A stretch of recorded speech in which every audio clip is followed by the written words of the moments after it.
High, কি অবস্থা সবার? আজকে আমরা এসেছি অনেক পুরাতন একটা জমিদার বাড়িতে। আর এই জমিদার বাড়িটা তৈরি হয়েছিল ১৩৩১ সালে। আর এখনো এখানে মানুষ কিন্তু বসবাস করে। আজকে আমরা এসেছি লোকনাথ সাহার জমিদার বাড়ি, বোয়ালমারী, ফরিদপুর। আর এখনো এই পুরাতন জমিদার বাড়িটা সবাই এক নামে চেনে। তাহলে চলো তোমাদের সঙ্গে করে এই লোকনাথ সাহার জমিদার বাড়িটা পুরোটা ঘুরে দেখা যাক। ফার্স্টে আমাদের এই পুরাতন বাড়িটা আমাদের চোখে পড়ে। আমরা ভেবেছিলাম এটাই মনে হয় লোকনাথ সাহার জমিদার বাড়ি হবে, কিন্তু না, এটা ছিল পুরোটাই একটা মন্দির। এখন কিন্তু আগের মতো আর পুরোটা মন্দির নয়, উপরে কিন্তু লোকজন বসবাস করে। এখানকার কিছু লোক বললো যে সামনে একটা জমিদার বাড়ি, নদীর ঘাট আছে। তো আমরা ঘাটে যেতে যেতে সামনে আমরা জমিদার বাড়িটাও পেয়ে যাই।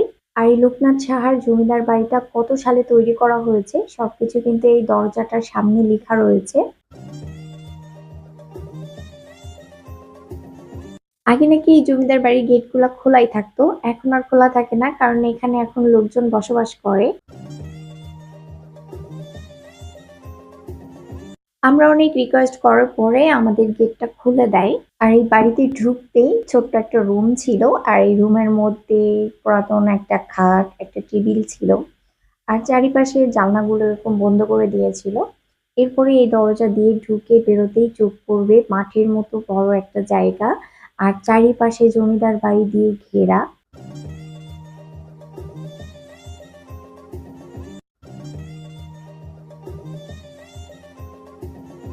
এই জমিদার বাড়িটা কত পুরাতন এবং অনেক আগে তৈরি করা, তারপরও কি সুন্দর দাঁড়িয়ে আছে। আর এখন যদি বাড়িঘর তৈরি করা যায় ২-৩ বছরেই নষ্ট হয়ে যায়। আর এই জমিদার বাড়িতে দোতলায় কিন্তু এখনো মানুষজন থাকে।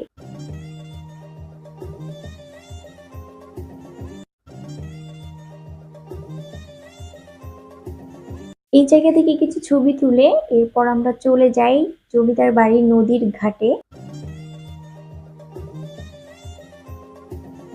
আর এই নদীর ঘাটটা জমিদার বাড়ি থেকে একটু দূরে। আর ঘাটটা অনেক সুন্দর, এই ঘাট পাড়ে বসে আমরা অনেক সময় কাটিয়েছিলাম। আসলে আমাদের ভিডিও করার কথা ভুলেই গিয়েছিলাম, লাস্টে আমরা যখন ব্যাক করব তখন তাড়াহুড়া করে একটু নেওয়া।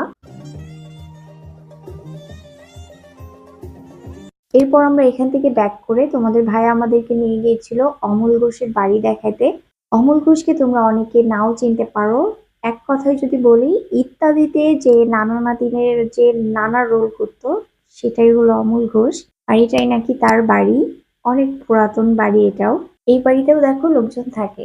এরপর আমরা বাড়িতে চলে আসি। সেদিন আর বাইরে আমরা কিছুই খাওয়া দাওয়া করি নাই, কারণ বাড়িতে সেদিন গরুর কোরবানির পায়া রান্না করা হয়েছিল, সেই কারণে।